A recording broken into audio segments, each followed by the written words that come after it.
Welcome to the Living Superhuman Fitness Podcast. My name is Andrew Frezza, and I'm joined today by Tony Frezza. And Danielle Pettigrew. Ooh, I didn't expect that last Still name. new. Still new. And today we're going to be talking about should you do a challenge? And we're going to be talking about the good, the bad, and the ugly of doing challenges. So challenges are everywhere, right? We've seen nutrition challenges, weight loss challenges, detoxes, social media challenges, exercise challenges. Like there's so many challenges out there.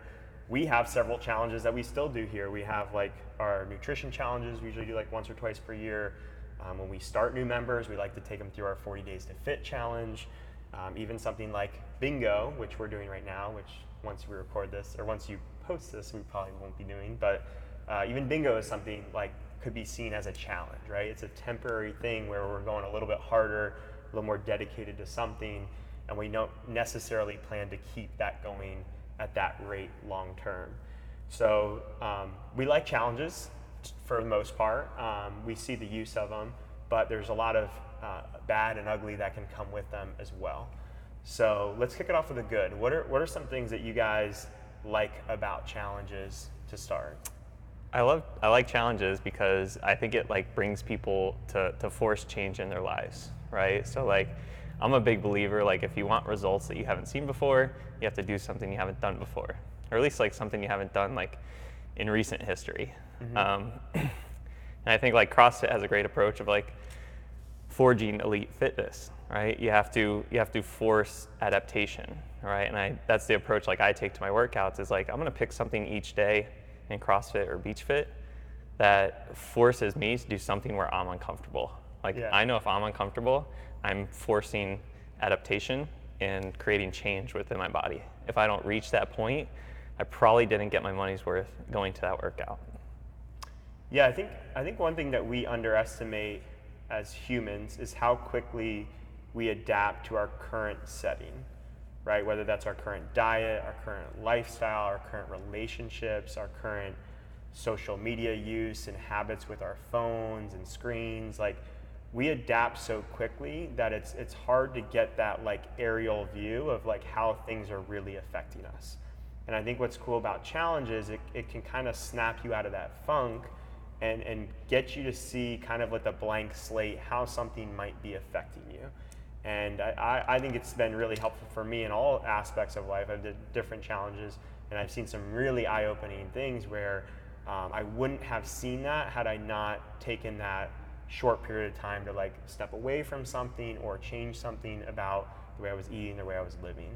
Kind of piggybacking off of that is every time I've had a nutrition client come in who's been a long-time member, been here longer than me, done like previous nutrition challenges, they all come in with like a big takeaway or a ton of information and knowledge just from like learning what they've learned previously. So like doing Whole30s and stuff like that, or cutting out dairy and doing like our previous challenges, like they'll all come in and be like, okay, I know I feel really good when I'm off of dairy because I've, done that before and experienced that and seen that. And so even though, they didn't sustain that at that time in that challenge, they know what they need to do to feel good. And so like props to you guys on helping people find that out and figure out, their body, even if it was for a brief moment.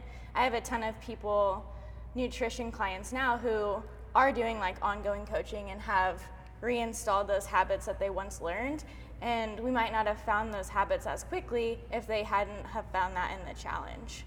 So now that they're ready to kind of do it in the long term, it's like a much quicker path to success. So that's been another really good thing. Yeah, I think as we talk about these positives and negatives, it really comes back to like your mindset. Like what were you thinking like when you went into the challenge? Did you go into it thinking, I just want to learn something, and then come out of it like doing something a little bit different? Or did you go into that challenge thinking, I'm going to lose 30 pounds, my life's going to be completely changed, and then in the end you end up letting yourself down because that didn't happen? So I think your mindset as you approach a challenge is huge, and really all these things we talk about can relate back to mindset. Yeah, and I love the thing I love about a challenge. The reason I think it's effective is because we're setting a defined start and end time. And I think that if we want to commit to something, it's really hard to make that really abrupt lifestyle change that you feel like is going to last forever. but because you're kind of giving yourself an out at the end, like it's only for 40 days. I'm not saying I'm definitely going to go back to my old ways, but at worst case scenario, if 40 days from now I'm back to my old ways, it's okay. It was only 40 days. It was only 21 days that I sacrificed. You know, it's not the end of the world. So I think having that defined time is really important for getting people to do things they wouldn't otherwise normally try or play around with. It's a lot less committal, and then I've seen a lot of people who do keep the habits that they, you know, instilled for that challenge. I have a ton of people who have like changed their coffee habits, in particular like creamer and different kinds of milks and stuff like that. So that's pretty cool to see, just the little tweaks that do make a difference in your everyday life that people do carry on. And maybe that was, you know, wasn't their end goal, but it's something that they have adapted and really changed that has bettered their everyday, you know, day-to-day life. So. Yeah, breaking that habit cycle is important to get rid of old habits and making some new ones as well. I think the book Atomic Habits, if anyone's thinking about doing a challenge, is to like read that book, and that would help their mindset going into it a lot, because then they would understand what it takes to create like real change. One of those things in Atomic Habits, he talks about like being the thing you want to change, right? So don't just say like, all right, I'm going into a running challenge where I run every day for 30 days. Like go into the running challenge saying I'm a runner, right? And just be that identity throughout the challenge, and you won't lose it at day 31. You'll be that, and you'll continue to be that if that's the identity that you wanted to take on and took on. Yeah, I want to be a runner. Well, what do my running friends who have been running for decades, how do they think about running? How do they set up their clothes the night before? How do they track their stuff? Like, how do they think about running? How do they talk about running? You know, I think about like, we used to do the New You Challenge. We did a couple of those where we would get people that were just so brand new and just not sold on it at all, but they were sold on this idea of short-term change. And like, I think a lot of people legitimately came in thinking that was going to be a magic bullet. And a lot of those people, we were able to, through the course of that 6 weeks, by you know, giving them great workouts, giving them results, starting to feel differently. Like your thoughts are different, your cravings become different. You can, in theory, become a slightly different person in that sense. And then those people start to talk differently, and their mindset shifts. And by the end of the 40 days, a lot of those people have become some of our best members. I can look back like 3-4 years, and like those people have become really great, consistent members that anybody would look at them today and go, that person's been working out their whole life, right? This is just something that's been a part of them. And it was, for a lot of them, the furthest thing from possibility when they started, but they took a chance on a challenge. Yeah, that's another positive attribute of a challenge, is getting people outside their comfort zone to try something that they've never done before, and just say like it's okay. Like take the first step, try this challenge and see. You know, so many people have discovered like a real food diet from the Whole30. Just saying like, I'm gonna try this, you know, and eliminate some foods and see what happens, you know, and people have discovered a new way of eating via a challenge, 30-day eating challenge. And I think that like having a start point like all together as a group, like a New You Challenge, where everybody comes in and they all have the same first day and pretty much the same like athletic capabilities across the board, like makes it a lot less intimidating to come into a gym of a bunch of fit people and be able to get started. So I think that's another really good thing, where people don't feel quite as alone, quite as out of shape. And same thing with nutrition. A lot of people come in, you know, not knowing anything about it, and it's intimidating to not know. You know, the unknown is kind of scary. So that's another thing I think is a really good benefit of a group challenge. Yeah, you can't underestimate the camaraderie, the accountability, you know, sort of the peer pressure of having other people doing alongside with you. It could just be, you know, you make a weight loss bet with a friend. It could be, you know, you're doing a group challenge here where 20 other people or 50 other people are going through it with you. But you're always going to have, like when you start a challenge, you're going to have these peak levels of motivation. You know, you can't foresee a time when you're not going to be motivated, because you're so motivated and you're like, I'm going to be able to say no to that thing. I'm going to be able to work out every day. But inevitably, there's going to be a time in there that's tough, right? Even if it's just 21-day challenge, there's going to be a tough day or a tough moment in there, and that having someone else in there with you, keeping you accountable, and knowing that if I can just hold on for another, week or whatever, then I might see the results that I came into it for, right? Or I might have a different perspective. If I can just get through this moment, I'll be okay.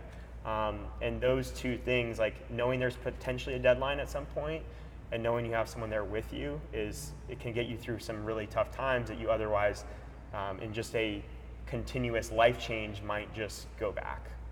I think like that's the thing I hear the most is people just needing accountability. Like, and it's not even the communication part of it. It's like knowing in the back of your head that somebody is like going through the exact same thing and would be totally disappointed if, they heard that you missed a workout or you went out for a bad meal or whatever it is. And that accountability, just, there's nothing like it. So it's important. All right, enough good. Let's talk about that. So where does this go wrong? Because I feel like there's a fine line between the good and the bad of challenges. So where can we start to maybe go into that little bit of bad where we're not getting the benefits of it, or there's maybe more negative than positive? A lot of our positives are going to turn negative just because the mindset changes. I think that defined time is one of them, where people think it is that magic bullet, and in 30 days or 40 days they're going to have all their dreams come true. Mm-hmm. And that's not necessarily going to happen. We know that change happens gradually over time, and it doesn't just happen in like the snap of your fingers. So that approach needs to be there, where it's not just like on day 31 I'm going to be this totally different person. Yeah, you have to embrace the deadline and use it a little bit to your advantage, but it can't be so firm in your mind that you haven't allowed yourself hope to be somewhat of a different person on the other side. If it's so firm and clear in your mind that like 10 days left, 9 days left, 8 days left, 7 days left, oh my God, I can't wait to have this thing that I've been depriving myself of. Like if you're using the word deprive specifically, it's probably not a good sign that anything's going to continue afterwards. And I think almost automatically there's going to be some kind of regression after a challenge. You should expect that, right? But you don't want to be going back like especially like you don't want that first day off the challenge to be worse than even your last day before the challenge. Like you went so extreme that you're even going worse than like coming into the challenge, right? So it's such a slippery slope. And I think that is just like when we do those challenges and everybody is super motivated and they're so ready to do it and they know that deadline, it's really hard for them to find whatever balance is sustainable beyond the 40 days. So like hopefully in that window of like the 40 or 30 day challenge, they find a ton of other things that they love, or they, realize the way that they're feeling when they're working out and how great it is, or how good it feels to not eat dairy, following a Whole30 or whatever it is. But I think that extreme mindset, going back to the mindset thing, is really what kind of sends people back into that regression. So I think that challenges in general need to kind of talk about that at the very beginning of a challenge. If it doesn't feel sustainable, if you are counting down, then you are doing something wrong. Mm-hmm. Like it should never get to that point where that the second it's midnight after that 40th day you're going out for drinks or whatever. That's probably a little bit too aggressive for you at that point. And that doesn't mean it's going to be easy throughout. It just means that it's not that firm deadline. One of the words that I'm not a fan of is the word detox. I just think that word can lead you to feeling like you're going to do something in like a 30 or 40 day period that's going to like somehow undo the effects of all the bad stuff you're going to do later on.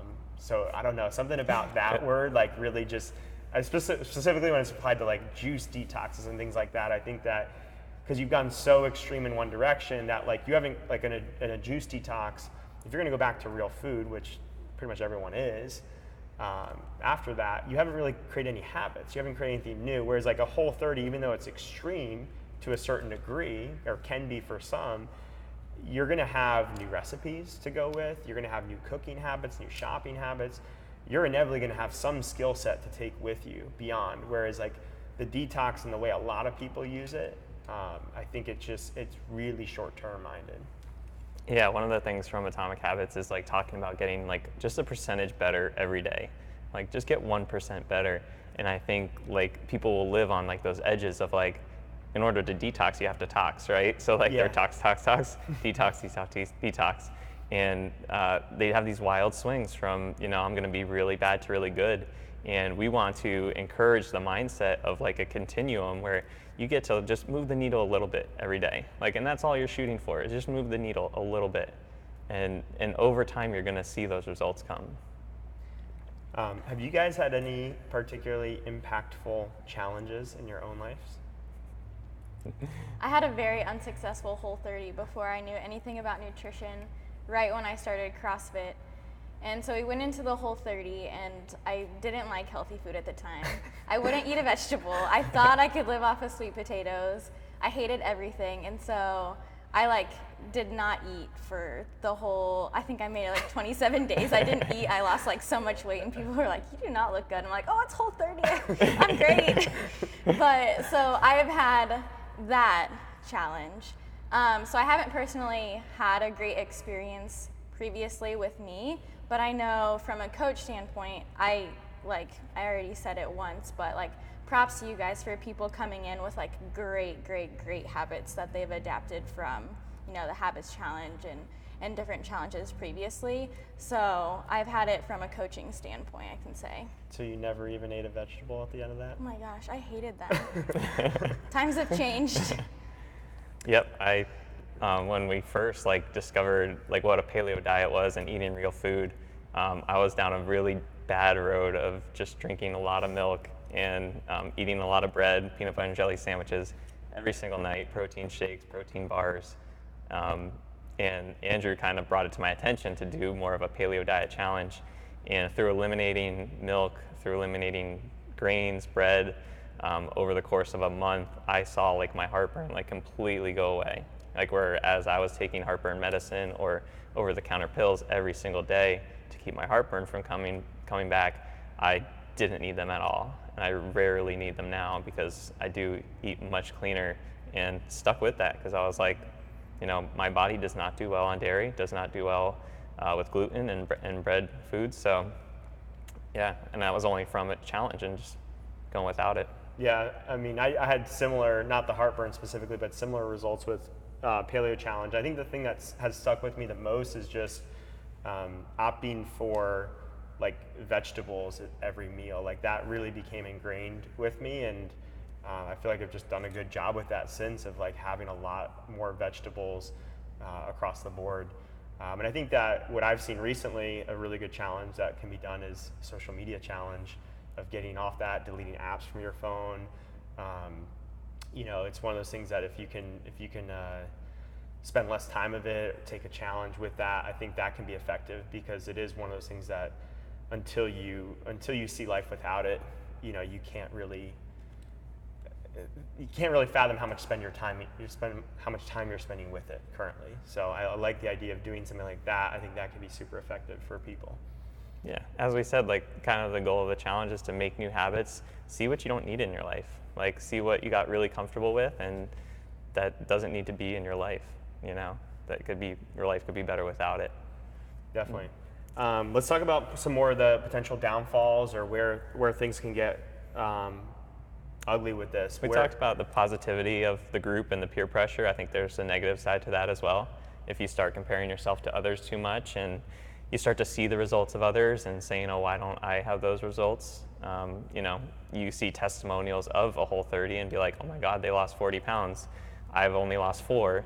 You're like, "This clearly doesn't work." And that's why I would hate for someone to leave a challenge not learning anything because they were so let down by not having the results that other people had. I've seen that a lot between husbands and wives, when doing a Whole30 or nutrition challenge, the husbands just always lose significantly quicker than the women do. Yeah. And so a lot of women will come, and be super frustrated and be doing everything right. Their husband's has one foot in the door, kind of just cooking or eating whatever his wife cooks, and is just magically losing all this weight. And so that's one thing that I know can be pretty discouraging too. Again, with that peer pressure, and same thing with friends and stuff like that. And then you feel you know, when you are doing something like that, you feel this urge to like want to work out more, to try and play catch up, and you know, it's counterproductive to some people as well.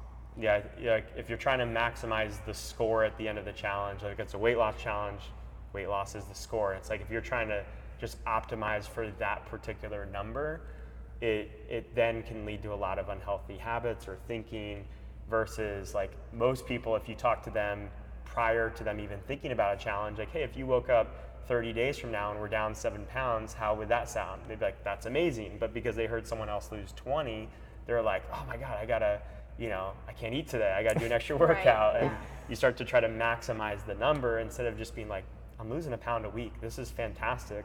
I'm on the pace. If I just keep this pace going, even if it slows down to a half a pound a week, like I'm happy with the things I'm eating.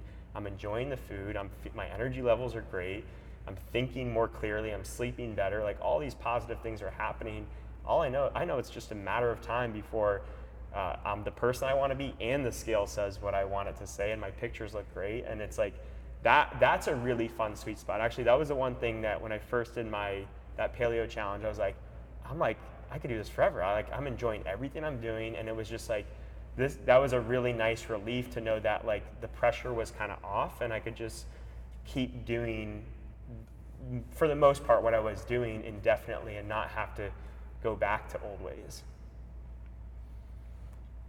Some of the other things, you'd mentioned the detox, so like another negative could be like, there's positivity between when you like wipe a slate clean. You know, January 1st has some positive aspects to it, you know, when you've eaten bad over the holidays and you can wipe that slate clean and start fresh. But like if someone's doing a detox every single week and they're having to wipe that slate clean, like habits just aren't there. Like they're trying to plug all these holes in a leaky boat and it's just not working. And there's bigger problems to address than just doing another challenge. Definitely. Yeah, is there like a challenge cap that people need to have on a yearly basis? Like up to like 2 to 3 challenges a year, and then any more than that, and they should be kind of different areas of your life too. Like it shouldn't be multiple things, because I think having like challenges going, you know, personal goals and stuff can be cool. Like one where you know, are doing a challenge to meditate every night before you go to bed, or like different things that you can start to incorporate in your life. But from like a weight loss and fitness perspective, hopefully you really only have to do those things like once or twice, and then, you know, you have gotten enough out of that and found things to sustain from there. But hopefully not more than that, I guess.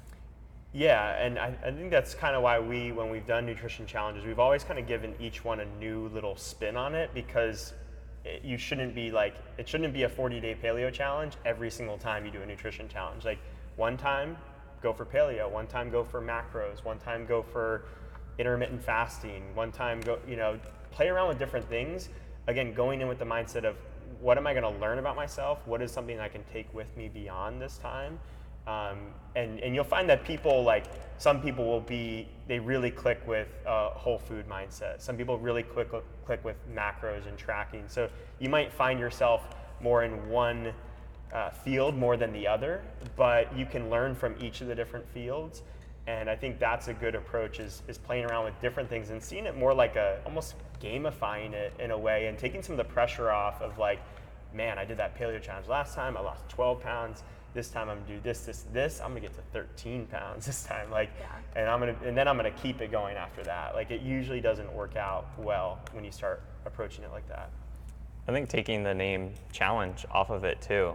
So you mentioned like how often could I do a challenge? Like maybe do a challenge like once or twice a year, but like build new habits throughout the year. Like and build, you know, enhance your identity of the person you want to be throughout the year.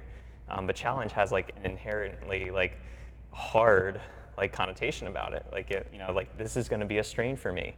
It's going to be really hard to give up Facebook in the social media challenge. You know, and I think that's always in the back of people's minds, that it's harder than what they're used to. So it may or may not work because it's a difficult thing to do. So really just try to take the challenge word out of it for some people. Definitely. Cool. Well, that's all I got. You got anything else to add? Good. No, I think that's it. Thanks for joining us, guys.